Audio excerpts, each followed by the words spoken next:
ओम शांति।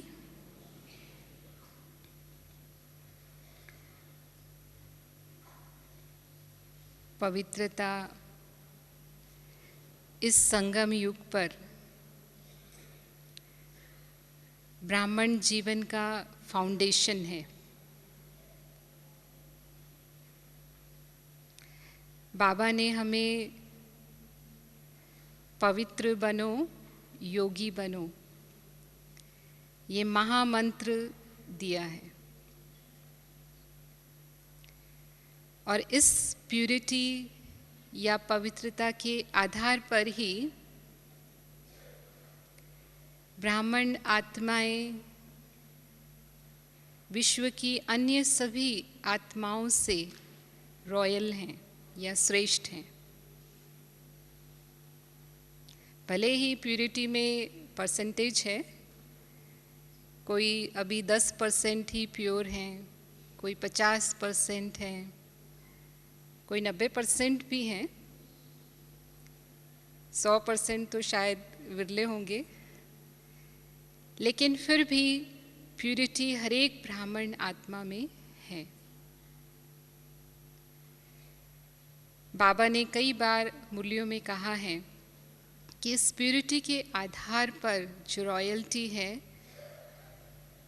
चाहे वो आदि रूप में, चाहे अनादि रूप में, चाहे ये वर्तमान हमारा संगम युग का स्वरूप है, तो अनादि रूप में जब देखते हैं तो भले ही अन्य आत्माएं भी हैं, लेकिन परम धाम में ब्राह्मण आत्माओं की जो प्यूरिटी की चमक है,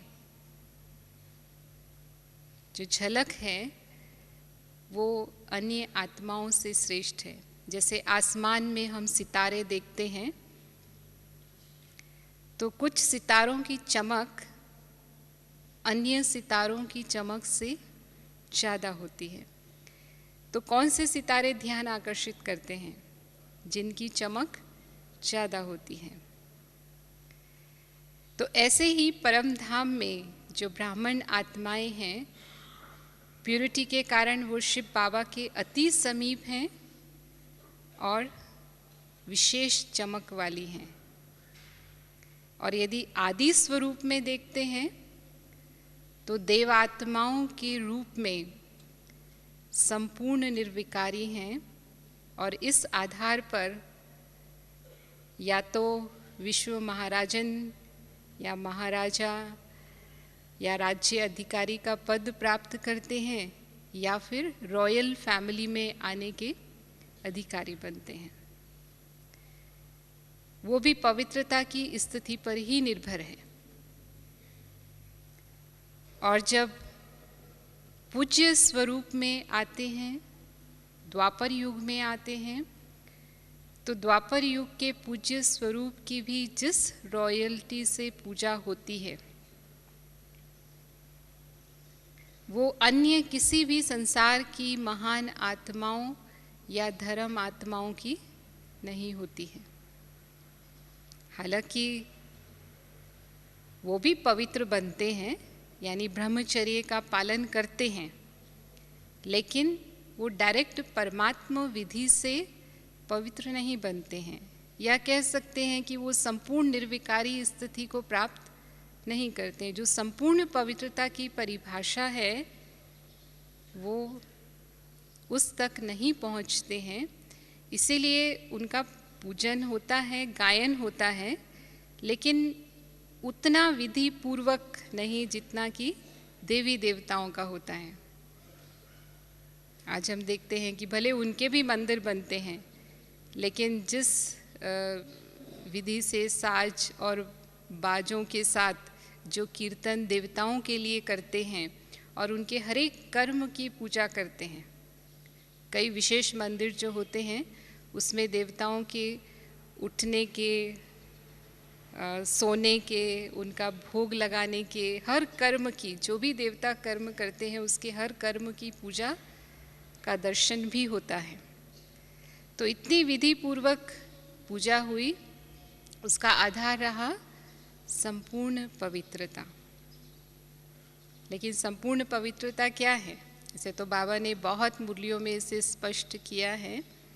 संपूर्ण पवित्रता अर्थात केवल ब्रह्मचर्य का पालन करना नहीं, या देह अभिमान से मुक्त हो जाना नहीं, या दैहिक आकर्षण से दूर होना, काम विकार पर विजय प्राप्त कर लेना, सिर्फ इतना ही नहीं, ये तो इसकी एक स्टेप है।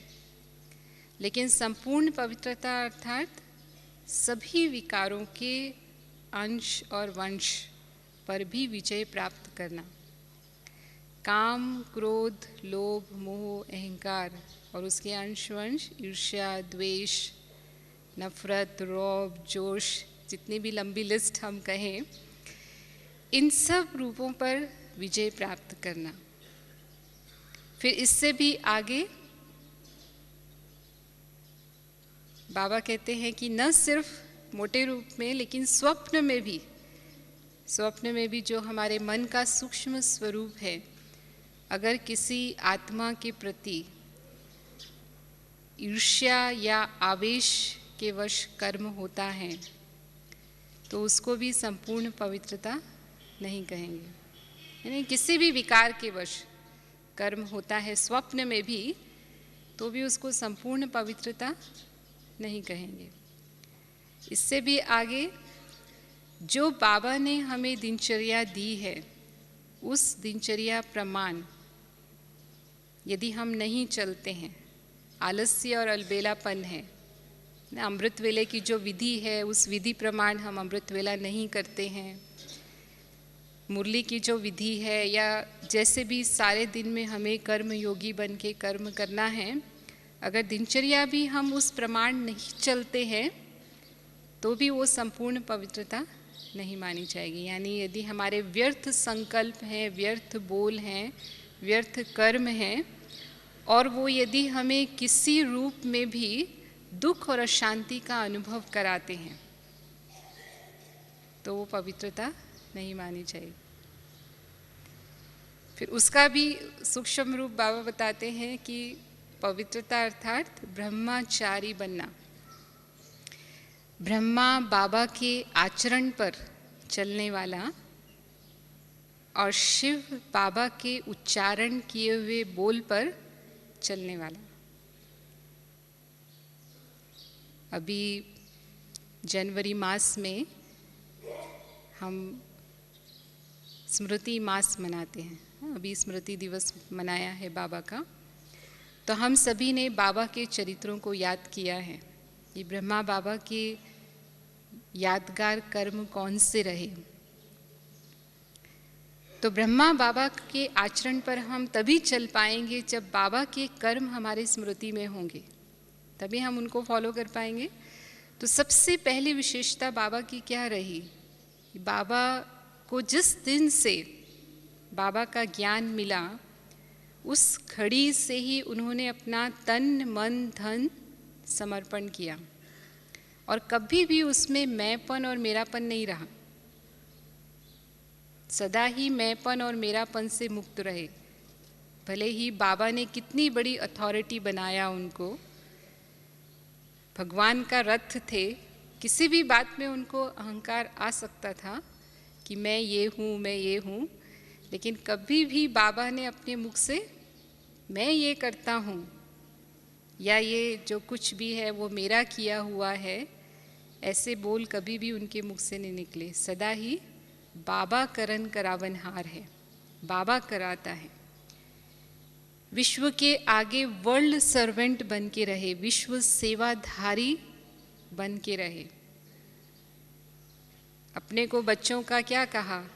Obedient servant. मैं सदा बच्चों का ओबीडियंट सर्वेंट हूँ। तो सदा निमित्त और निर्माण की विशेषता रही। उस आधार पर जो समर्पण किया सदा ही निमित्त भाव में रहे। और दूसरी विशेषता रही बाबा की कि सदा निश्चय बुद्धि विजयी रहे। नया ज्ञान था एकदम बाबा के सामने, उसके पहले तो किसी को ये ज्ञान नहीं मिला था, तो संशय आ सकता था कि इसका भविष्य क्या होगा, कैसे होगा, ये सत्य है भी या नहीं है। हमारे सामने तो आज कितने एग्जाम्पल्स हैं जिनको हम फॉलो कर सकते हैं। आज इतनी दादियाँ हैं, बड़े भाई हैं, इतने निमित्त भाई बहनें हमारे सामने हैं जिनके जीवन को देख कर के हम सहज चल सकते हैं।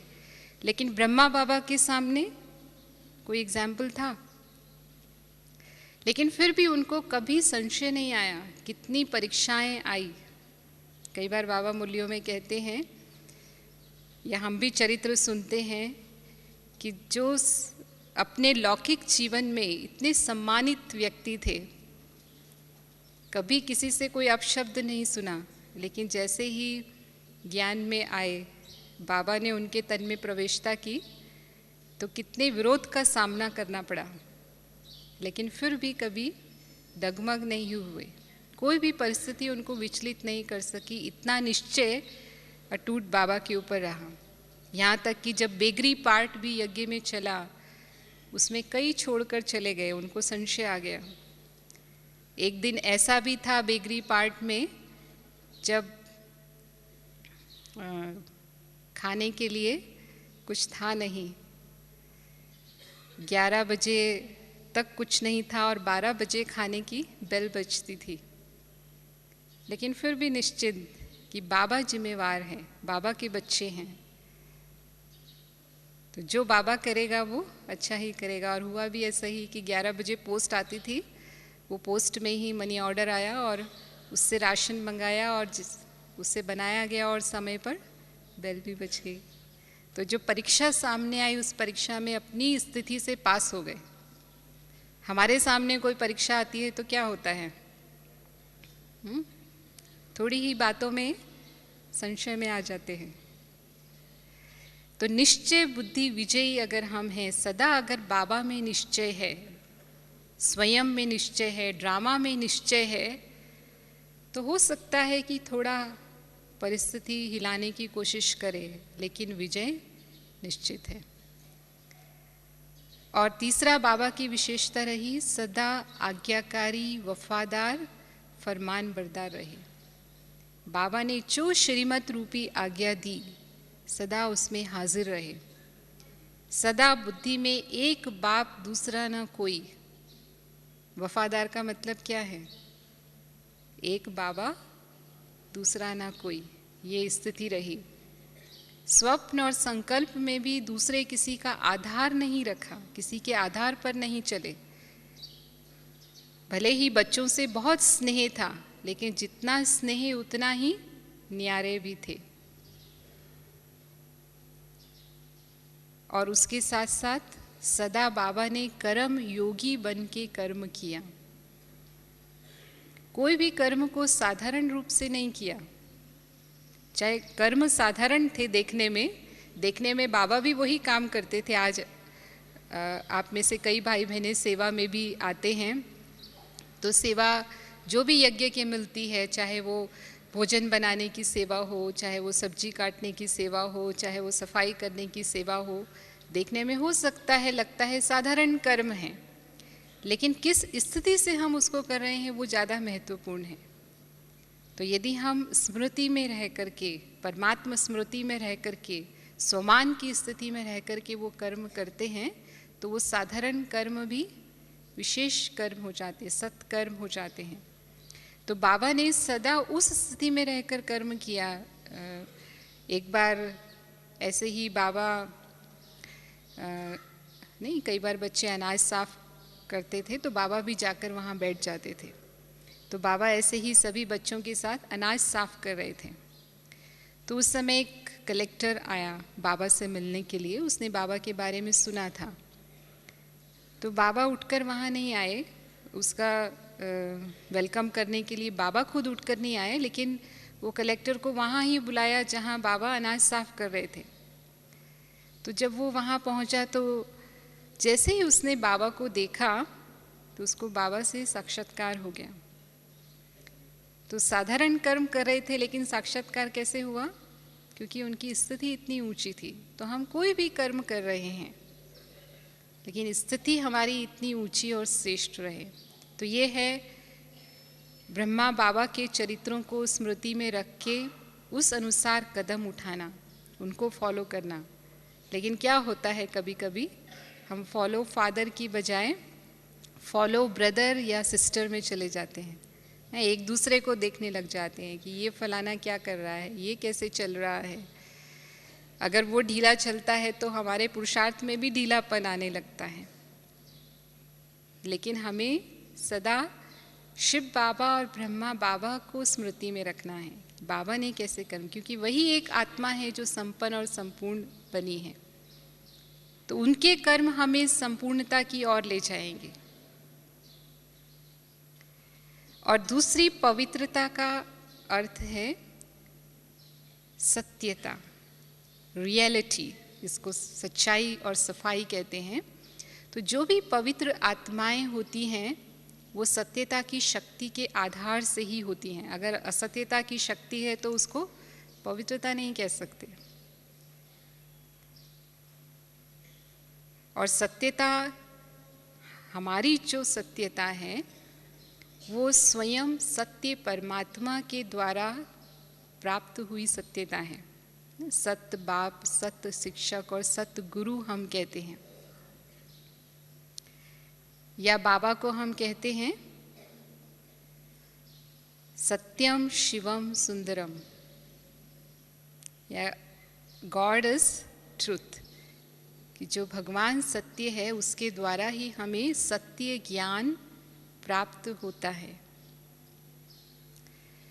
उसके आधार पर ही सत्य आत्मा का ज्ञान प्राप्त हुआ, और उस आत्मा के ज्ञान ने हमारे जीवन में कितना बड़ा परिवर्तन लाया है। वही पवित्रता का आधार भी है। पवित्रता का आधार क्या है? आत्मा की स्मृति। जब हमारी दृष्टि वृत्ति आत्मिक हो जाती है तो स्वतः ही हमारे अंदर पवित्रता आने लगती है, हमारी पर्सनालिटी चेंज होने लगती है। तो आत्मा को सत्य और अविनाशी, है ना, सत्य के दो अर्थ होते हैं, अविनाशी और सत्य। तो आत्मा अजर अमर अविनाशी भी है और सत्य भी है। कहते हैं कि सत्य की नाव हिलती है, डुलती है, लेकिन डूबती नहीं। हलचल में आ सकती है लेकिन कभी भी डूबेगी नहीं। इसीलिए इतने वर्षों से ज्ञान बाबा का जो मिला है और जो इतनी सेवाएं चल रही हैं, उसको देख करके लोग क्या कहते हैं कि इनमें सच्चाई है, तभी इनको सफलता मिल रही है। तो उस सत्यता की शक्ति से भले ही विघ्न आते हैं, चाहे व्यक्तिगत जीवन में, चाहे सेवाओं में, चाहे अन्य रूप में भी विघ्न आते रहे हैं, आते हैं और आते भी भविष्य में भी आएंगे। लेकिन फिर भी उस सत्यता के आधार पर हमारी स्थिति अचल और अडोल रहती है। और सत्यता के लिए कहते हैं कि जो सत्यता की शक्ति है वो स्वयं सिद्ध होती है, उसको सिद्ध नहीं करना पड़ता है। झूठ को सिद्ध करना पड़ता है लेकिन सत्य को सिद्ध नहीं करना पड़ता है, वो अपने आप सिद्ध हो जाता है। जैसे सूर्य को कोई बादल छिपा नहीं सकता, थोड़े समय के लिए, अल्पकाल के लिए छिपा सकता है, लेकिन उसके बाद वो बादल छट जाता है तो सूर्य फिर से प्रत्यक्ष हो जाता है। ऐसे ही कई बार ऐसा होता है कि हम सत्य हैं लेकिन कोई परिस्थिति के कारण हो सकता है कि हमारी वो सत्यता सामने नहीं आ रही है और हमें लगता है, या हम दिल शिकस्त हो सकते हैं उसको लेकर के, लेकिन समय पर वो अपने आप सिद्ध हो जाएगा, क्योंकि ये ईश्वरीय नियम है। वैसे आज की दुनिया को कहते हैं कि ये दुनिया झूठी दुनिया है, कलयुग को झूठ का युग कहा जाता है। और इसीलिए जो सन्यासी हुए उन्होंने कहा, झूठी माया झूठी काया झूठा सब संसार, क्योंकि हर बात में झूठ है आज संसार में। चाहे आप राजनीति में देख लो, जो नेता लोग हैं वो क्या करते हैं, बोलते कुछ और हैं और करते कुछ और हैं। चाहे व्यापार में देख लो, उनको धन कमाना है किसी भी तरह से, तो कई तरह की बनावट, मिलावट, बेईमानी, धोखाधड़ी व्यापार में करते हैं, तो वो भी एक प्रकार का झूठ है। और हम भी उसी कलयुग की दुनिया में रहते हैं। भले ही हमारे लिए संगम युग है, लेकिन दुनिया का जो वातावरण है उसका कहीं ना कहीं प्रभाव पड़ जाता है। तो अगर वो प्रभाव हमारे ऊपर आता है और हम भी झूठ का आधार लेने लगते हैं। झूठ का आधार कब लेते हैं? अगर कहीं अपनी कमी और कमज़ोरी है, उसको हम प्रत्यक्ष नहीं करना चाहते हैं, तो झूठ का आधार लेते हैं ना, उसको सिद्ध करने की कोशिश करते हैं, नहीं ऐसी बात नहीं है। या कई बार जब हम पर चिंतन की बातें करते हैं, एक दूसरे की बातें जब करते हैं, तभी भी उसमें झूठी सच्ची बातें करते हैं। वो पूरा सत्य हो ऐसा कोई ज़रूरी नहीं है। तो हो सकता है कि अल्पकाल के लिए उसमें हमें सफलता मिल जाए, हाँ, हम जो चाहते हैं वो हमें प्राप्त हो जाए, हम झूठ का आधार ले रहे हैं तो मिल सकता है। लेकिन बाबा के दिल में ऐसी आत्मा नहीं रह सकती, क्योंकि बाबा कहता है सच्चे दिल पर साहब राजी। तो समझो यदि हमारी कोई कमी भी है, कोई ऐसी बात भी है, तो बाबा कहता है आप सच सच सुना दो मुझे, आप मुझे सुना दो, तो वो जो कमी है वो आधी माफ़ हो जाएगी। और आधी को दूर करने के लिए बाबा हमें शक्ति दे देगा, आगे के लिए हम उस पर विजय प्राप्त कर सकते हैं। अगर हम उसे छिपाते हैं, चलाते हैं, तो इसका मतलब हम केवल स्वयं को धोखा नहीं दे रहे, लेकिन किसको? भगवान को भी धोखा दे रहे हैं। तो सत्यता की जो महानता है वो जितनी जितनी हमारे जीवन में आती जाती है, उतनी उतनी प्यूरिटी की शक्ति हमारी बढ़ती जाती है। और चौथी जो पवित्र आत्माओं की रॉयल्टी है वो है संतुष्टता, संपन्नता और भरपूरता की स्थिति। जो पवित्र आत्माएं होती हैं वो रॉयल होती हैं, और जो रॉयल होती हैं वो संपन्न और भरपूर होती हैं। और जो आत्माएं संपन्न होती हैं वो हद की छोटी छोटी बातों की तरफ आकर्षित नहीं होती हैं। समझो आप भोजन करते हैं, भोजन करने के बाद आप तृप्त हैं, फिर उसके बाद कोई दोबारा आपको कहे कि अभी फिर भोजन कर लो, तो हम करेंगे? नहीं करेंगे, क्योंकि पेट भरा हुआ है। तो इसी प्रकार से यदि हम संपन्न हैं प्राप्तियों से, जो भी प्राप्तियां हम जीवन में चाहते हैं वो सब यदि हमें प्राप्त हैं, तो जितने भी संसार के आकर्षण हैं वो हमें आकर्षित नहीं करेंगे। जो भी मायावी आकर्षण है उसकी तरफ हमारी बुद्धि नहीं जाएगी।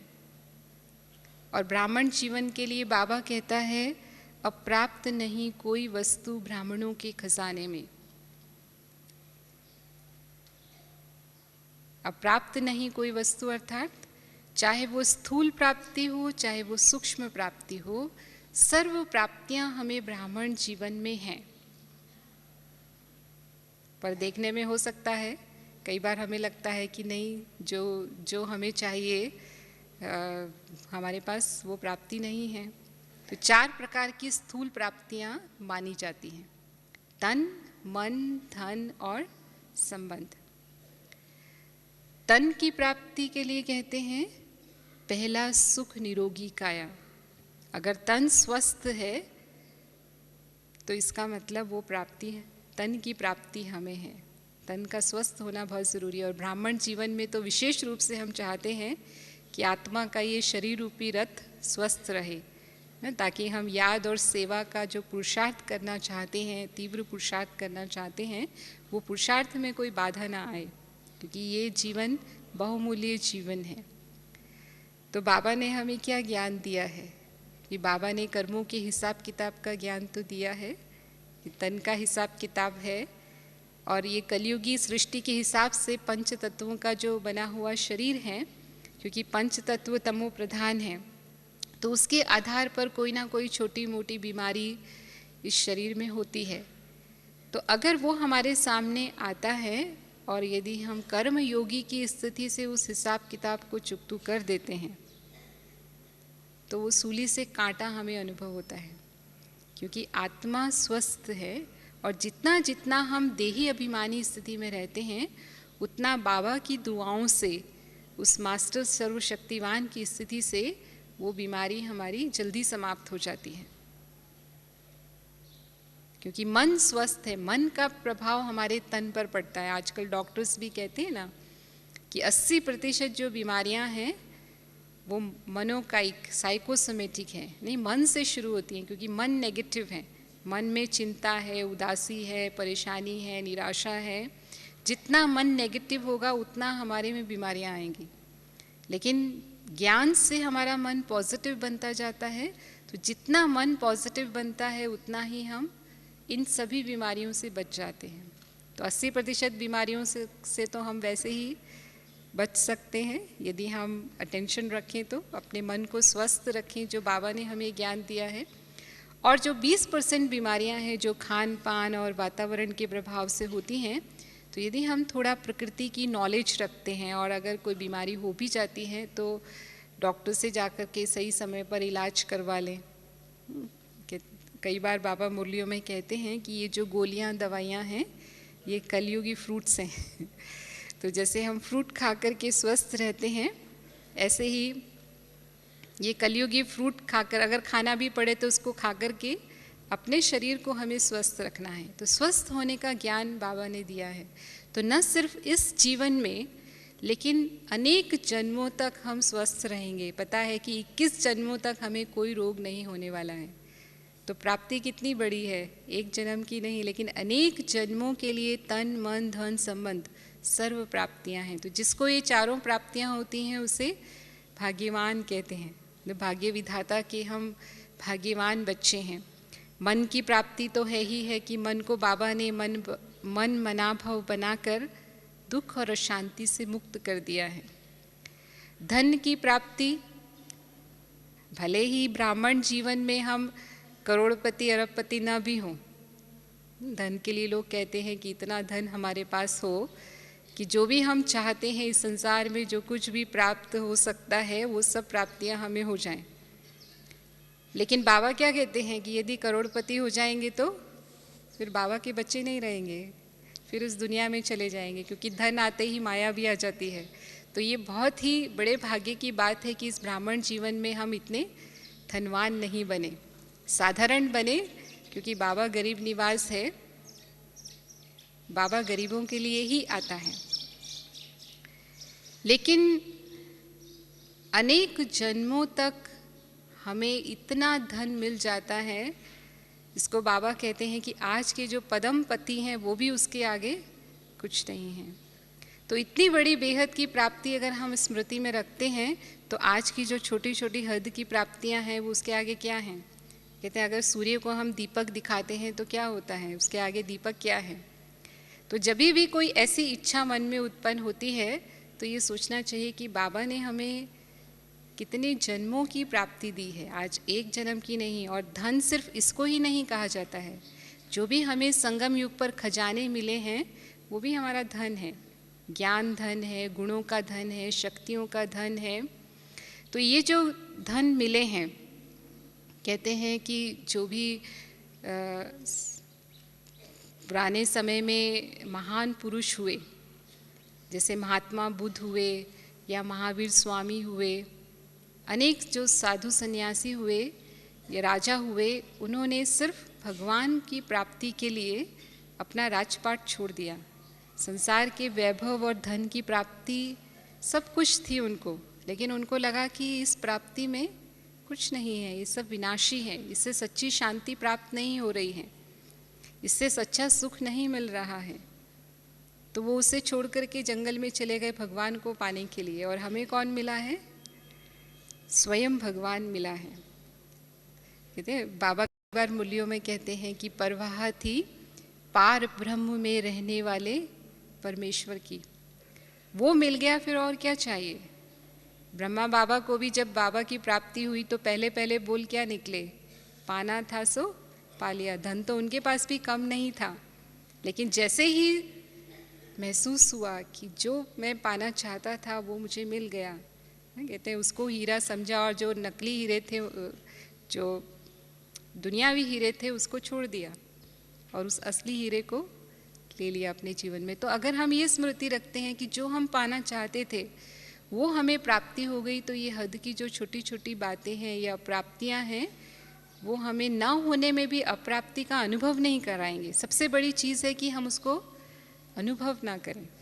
अब प्राप्ति होना बड़ी बात नहीं है, वो हो सकती है, क्योंकि इस दुनिया की स्थितियाँ परिस्थितियाँ तो बदलती रहेंगी और यही पेपर हमारे सामने आने हैं।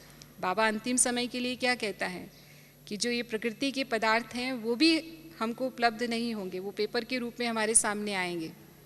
जैसे पानी है, अगर पानी ही नहीं मिलेगा तो जीवन की सबसे बड़ी आवश्यकता क्या है? पानी मिलना चाहिए, और नहीं मिलेगा तो वही पेपर होगा। तो उस रीति से हम सदा तैयार रहें कि हमें बेहद की प्राप्ति मिली है, और न सिर्फ एक जन्म की लेकिन अनेक जन्मों के लिए वो प्राप्ति मिली है। तो उसके आगे ये हद की प्राप्तियाँ क्या हैं? फिर संबंध, तो इतने बाबा ने इतना बड़ा दैवी परिवार हमें दिया है। स्वयं बाबा के साथ तो सर्व संबंध है ही हैं, लेकिन कभी स्वप्न में भी नहीं सोचा था कि इतना बड़ा परिवार हमारा परिवार होगा, या सारा विश्व ही हमारा परिवार बन जाए। और जो भी अपना परिवार होता है वो परिवार क्यों होता है? क्योंकि उससे हमें स्नेह और सहयोग की प्राप्ति होती है। तो ब्राह्मण परिवार में हमेशा हमें हर आत्मा से स्नेह और सहयोग मिलता है। तो कितनी बड़ी प्राप्ति हो गई। तो इन प्राप्तियों को यदि हम सामने रखेंगे तो सदा हमें संतुष्टता का अनुभव होगा, हम अपने जीवन में भरपूर स्थिति का अनुभव करेंगे। और जो भी रॉयल आत्माएं होती हैं उनके अंदर सभ्यता होती है। सभ्यता बोल की, कर्म की, चाल चलन, व्यवहार, जो भी कर्म है, देखना, उठना, बैठना, खाना, सोना, हर बात की सभ्यता, रॉयल्टी जिसको कहते हैं। और ये रॉयल्टी कैसे आएगी? बाबा ने कैसे हमें बोल के लिए श्रीमत दी है? कम बोलो, धीरे बोलो, मीठा बोलो और तोल के बोलो। 4 बातें कही ना, से बोल की रॉयल्टी है। तो कम बोलो, यानी यदि हम ज्ञान की बातें बोलते हैं तो स्वतः ही सार की बात बोलते हैं, क्योंकि ज्ञान में व्यर्थ होता ही नहीं है। हम थोड़ा बोलेंगे और चुप हो जाएंगे क्योंकि वो सार की बात है। लेकिन ज्ञान के बदले अगर व्यर्थ बातों में चले जाते हैं, इधर उधर के समाचार की लेन देन करना, इसको कहते हैं तेरी मेरी की बातें करना, या किसी की निंदा ग्लानि पर चिंतन करना, अगर इन बातों में चले जाते हैं तो फिर कथाएं बनती हैं, जिसको बाबा द्वापर युगी संस्कार कहते हैं। द्वापर युग से आत्मा को ये संस्कार है कि किसी भी छोटी बात को लंबा चौड़ा करके उसका वर्णन करके खुद भी उसका मज़ा लेना, रस लेना, और दूसरों को भी उस रस में ले आना, बाह्य मुक्ता के रस में ले आना। तो इसको बोलते हैं ज़्यादा बोलना। और ऐसे जब हम बोलते हैं तो ऐसी कई बातें हमारे मुख से निकल जाती हैं जो नहीं बोलनी चाहिए। कहते हैं महाभारत क्यों हुई? महाभारत का कारण था द्रौपदी के मुख से दुर्योधन के प्रति हंसी के 2 शब्द निकल गए। दुर्योधन उनके महल में घूमने के लिए गया तो वो महल थोड़ा चमत्कारी था। ये जहाँ पानी था वहाँ एक्चुअली फर्श लगता था, और जहाँ फर्श था वहाँ पानी लगता था। तो जब वो घूम रहा था तो वो फर्श को पानी समझ बैठा। तो उन्होंने क्या किया कि अपने कपड़े उतारे और सोचा कि ये बहुत सुंदर स्विमिंग पूल है, उसमें मैं तैरूं। तो जैसे ही उसमें डुबकी लगाने लगे तो वो पानी नहीं था, फर्श था। तो द्रौपदी जो है वो ऊपर से देख रही थी बालकनी से, तो उसको हंसी आ गई और उसने कहा अंधे की औलाद अंधे, और ये शब्द उसको चुभ गए। और वहीं से उसने सोच लिया कि मुझे इसका बदला लेना है। और जैसे ही समय आया, समय आने पर उसने वो जुए का खेल रचा और उस आधार पर किस तरह से बदला लिया वो कहानी सबको पता है। तो कारण क्या बना? सिर्फ मुख से 2 व्यर्थ बोल निकल गए जो नहीं बोलने चाहिए थे। तो यदि हमारे मुख से भी ऐसे बोल निकलते रहते हैं, यदि हम व्यर्थ बातों में जाते हैं तो ऐसा हो जाता है। फिर इस कारण आत्माओं से हमारी दुश्मनी हो जाती है और उसके कारण कई प्रकार के विघ्न हमारे सामने आने लगते हैं। और धीरे बोलो के लिए बाबा कहते हैं धीरे बोलना रॉयल्टी है, लेकिन कई आत्माओं का स्वभाव होता है वो जोर से बोलते हैं। और कहो कि आवाज़ धीमा करना चाहिए तो क्या कहते हैं, हमारा आवाज़ ही जोर से है। तो यदि ये माइक है, इस माइक की आवाज़ को हम कम ज़्यादा कर सकते हैं, ये कंट्रोल में है। तो ये साइंस के साधन अगर हम कंट्रोल कर सकते हैं तो क्या आत्मा मालिक अपने मुख के आवाज़ को कंट्रोल नहीं कर सकती हैं। और ऐसे ही मीठा बोलो। तो यदि हम ज्ञान युक्त वचन बोलते हैं तो स्वतः ही मीठे बोल निकलते हैं, मुख से रतन निकलते हैं। लेकिन यदि क्रोध में आ जाते हैं तो फिर कड़वे वचन भी मुख से निकलते हैं। और जब कड़वे वचन निकलते हैं तो ऐसी स्थिति हो जाती है कि जिसको कहते हैं तलवार का घाव भर जाता है लेकिन ज़बान का घाव नहीं भरता है। वो कई बार बहुत गहरे दूसरे आत्मा को दुख पहुंचाते हैं और वो कई महीनों तक, दिनों तक या कहो सालों तक भी भूल नहीं पाती है कि इसने मुझे ऐसा कहा था। जैसे ही उसको देखेंगे वो स्मृति आ जाएगी कि इसने मुझे ऐसा कहा था। तो हम क्यों ऐसे वचन बोलें? तो जितनी हमारी वाणी शीतल होगी, कहते हैं ना, ऐसी वाणी बोलिए मन का आपा खोए, औरन को शीतल करे आपो शीतल होए। तो हमारे बोल सदा दूसरों को सुख पहुंचाएं। ऐसे बोल हों जो किसी की उन्नति करें, किसी के अंदर हिम्मत लाएं, किसी को आशा का संचार करें, किसी को आगे बढ़ाएं। किसी को गिराने वाले, किसी की हंसी करने वाले, क्रिटिसाइज़ करने वाले बोल हमारे मुख से नहीं निकलने चाहिए। अगर ऐसे बोल निकलते हैं तो फिर हमारी न तो प्यूरिटी है न रॉयल्टी है। और रॉयल आत्माएं जो होती हैं वो कभी भी छोटी छोटी बातों में अपनी मन और बुद्धि को बिजी नहीं रखती हैं। जिन बातों से हमारा कोई मतलब नहीं है उन्हें हम देखते हुए भी नहीं देखें, सुनते हुए भी नहीं सुने। कहते हैं भगवान ने 2 कान क्यों दिए हैं? एक कान से सुनो और दूसरे कान से निकाल दो। मन तक नहीं जाना चाहिए। अगर हमारे काम की बात नहीं है तो उसका प्रभाव मन पर नहीं आना चाहिए, नहीं तो हमारे व्यर्थ संकल्प चलेंगे। कहीं हम जाते हैं, रास्ते में कई प्रकार के साइट सीन होते हैं, लेकिन हमारा मतलब नहीं है तो हम उसमें बुद्धि नहीं लगाते हैं, देखते हुए भी नहीं देखते हैं उसको। तो यहाँ भी हम सभी पुरुषार्थी हैं ना। बाबा कहते हैं हम सभी एक रेस में हैं, और अगर रेस वाला पीछे वाले को देखेगा तो क्या करेगा? क्या हो जाएगा? वो पीछे रह जाएगा, क्योंकि पीछे वाले को देखेगा तो उतना ही उसकी स्पीड कम हो जाएगी। तो हमें अपने आप को ही देखना है, अपने आप पर अटेंशन रखना है। दूसरों को देखते हुए भी विशेषकर क्या देखते हैं दूसरों का? वैसे तो हमें गुण ग्राहक बनना है, लेकिन अवगुणों पर नज़र चली जाती है, कमज़ोरियों पर नज़र चली जाती है और उसका प्रभाव हमारे पर पड़ने लगता है। बाबा कहता है कि जिस अवगुण को निकालने का पुरुषार्थ दूसरी आत्मा कर रही है, तो यदि हम उसको देखते हैं तो वही किचड़ा हम अपने अंदर डाल रहे हैं। तो क्या होगा?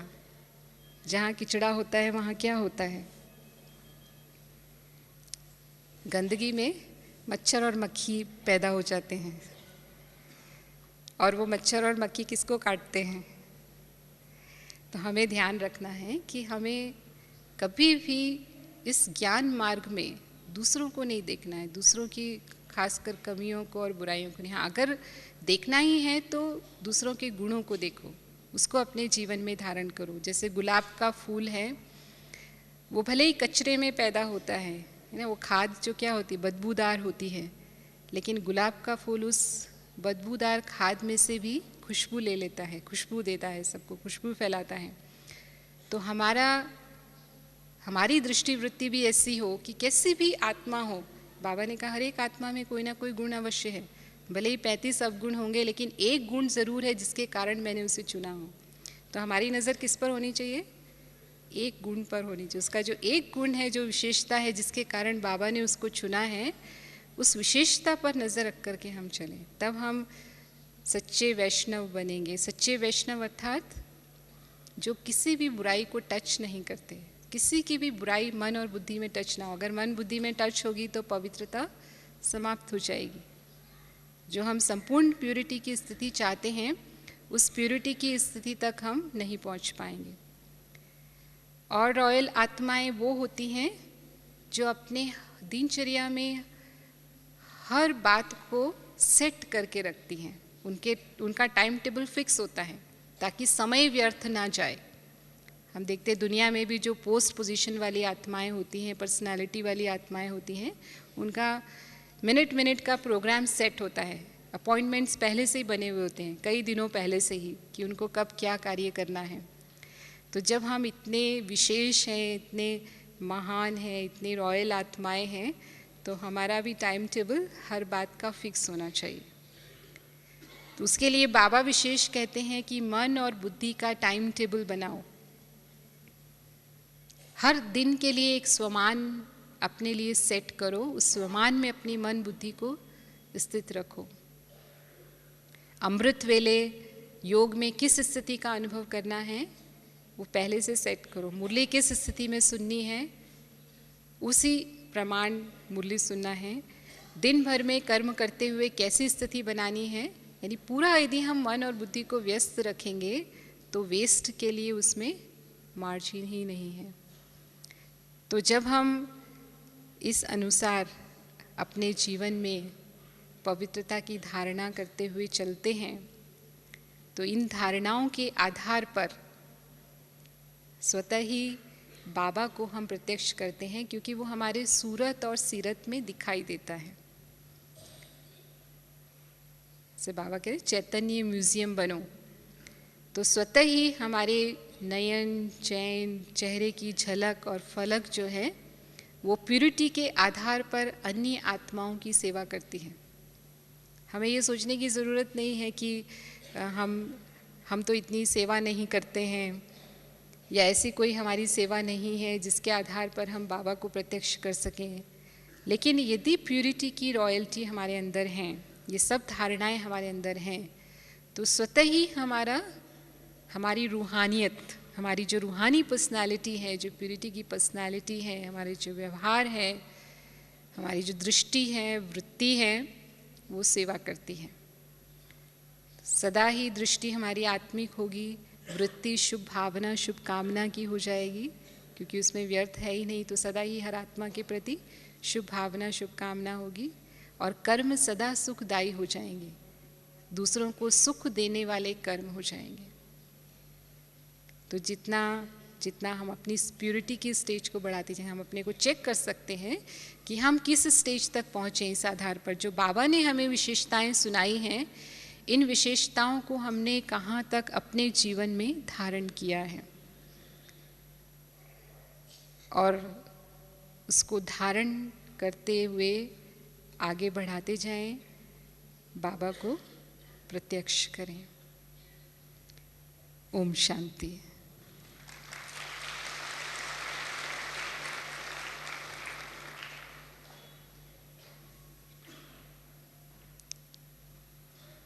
अभी कमेंट्री से आप सभी के लिए योग चलेगा, सभी यहाँ ही बैठे रहेंगे।